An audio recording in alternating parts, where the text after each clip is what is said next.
Hey everybody, welcome to What the Flick. Hannibal, Season 3, Episode 6, Dolce, Bibbs, Alonso. No, we're not wearing the same outfit as last week. We pre-taped some of these because of Comic-Con and July 4th and whatnot. So, which is why I accidentally referenced this week's episode last week.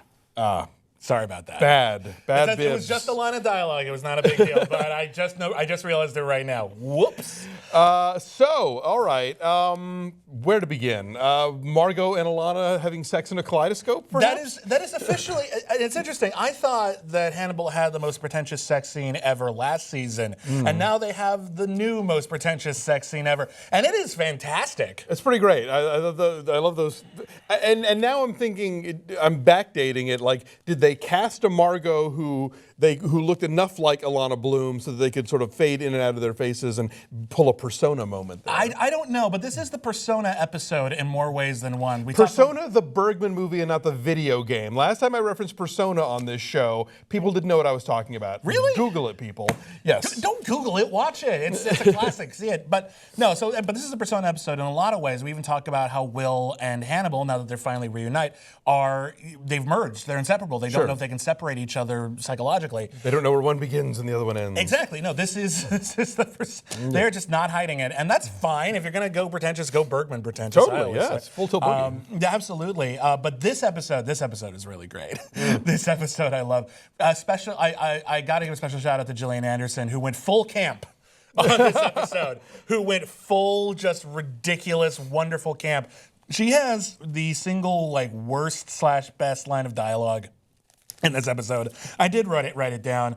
Were you there? Did you watch as the wild beast within him turned from the teat and entered the world? Wow. How would you say that line in a serious scene? I beg of you. She deserves special consideration for that. That is a scorcher. That's an I didn't expect the anal probe from that John Sayles movie. I liked where she I know one day you will eat me, but not today. Oh, I know. And then they smooch. Oh, yeah. What must that sex be like? That's something we never saw. Yeah, there's a lot of nibbling, I'm imagining. But again, she's taking over the Clarice role because at the end of the Hannibal novel, Clarice ended up hypnotized by Hannibal into being his lover forever. Right. Alonso. Sorry, that was the timer for the last episode. We went short. Go on. Anyway. At the end of Hannibal, Clarice ends up hypnotized by Hannibal and being his lover, and now that's Bedelia's excuse. Right. In this one is that, no, I was hypnotized by him the whole time. Sure you were. Well, meanwhile, the Italian sleaze patrol was buying it. What was she shooting up with exactly? Some sort of just fuzzy head thingy. Okay. I don't think they weren't too specific. Manipulation juice, basically? Yeah, basically. Okay. You know, sip manipulation juice, laid back with her.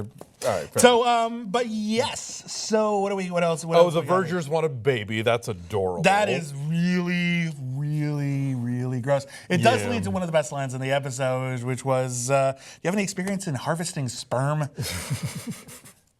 Yes, I don't. Does she? Yeah, I wouldn't put it past anybody on this program, frankly. Yeah. No, man, that was Margot's whole plot last season was that she knew because the Verger family was full of dicks, she wasn't allowed to inherit anything, so she needed to have a son in order to get away from Mason Verger, and then he removed her uterus like an asshole. Yes. So she's got to find a way to make that happen, and Alana might be it. And part of me is wondering are they really in love, or is Margot using Alana for her uterus? That's certainly a possibility. And that is one of the very few shows that we can ask that question. Well, that in the middle. The middle, fair enough. There's also that crazy sort of dream sequence where Hannibal and Will are rendered as swirling lines of charcoal. Oh, that was beautiful. That was gorgeous. That was devastating. But yeah, I feel like, I don't know, like a lot of their dialogue, it's sort of like there's so much visual ingenuity and metaphor on this series that honestly it starts to blur together after a while. And it starts just being, okay, now they're just talking about how they're basically the same person. Here's some pretty stuff to get you through that. I'm like, cool, awesome. I want to analyze it more, but honestly, it kind of just boils down to that. This is also the episode where, again, they're just screwing with Hannibal the book. Because in Hannibal the book, Hannibal eats Paul Krendler's brain. Here he eats Will's brain. Right. Much better. Much, much better in every conceivable way. That it makes so much more sense. We've talked a lot about how they have to destroy each other, and Hannibal likes to just eat everybody, and who wouldn't?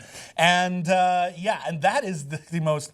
Holy shit, he's actually cutting into his skull and blood is flying everywhere. Oh man, what an amazing cliffhanger. Oh, it keeps going. What? Okay, yeah. And how do we get to cliffhanger 2? Because now, because we have Jack and Will strapped to chairs at Hannibal's table. Hannibal cutting into Will's skull, and then the very next thing we see is Will waking up, suspended upside down in a pig refrigerator next to Hannibal. Also hanging upside down, and they have been delivered unto Mason Verger. Okay, a couple of things with this. One, I'm pretty sure that if you have a head wound that no one has attended to, but is cut into your skull, and you're hanging upside down, you're going to bleed out. So I hope that's addressed. I think what happened here is, obviously, we've set up all this stuff about Muskrat Farm and how Verger has a plot, and they're probably going to get to it eventually. So they're probably going to do it in the next episode. Fine. Okay, I'm with you so far. And you also have this amazing cliffhanger where Hannibal's going to cut into Will's brain. Okay, fine. I'm with you so far. And you want to end on a sort of a what'll happen next. Okay, cool, awesome. But you need to sort of rescue Will at the last moment in some way. I think that's what happened here. I think if they had ended with just Hannibal cutting into Will's skull and then next episode ends with them being rescued or them arriving at Muskrat Farm and then dealing with it in a flashback, we would have all turned into Kathy Bates from Misery. We did not get out of the cock and duty brain spinning deal.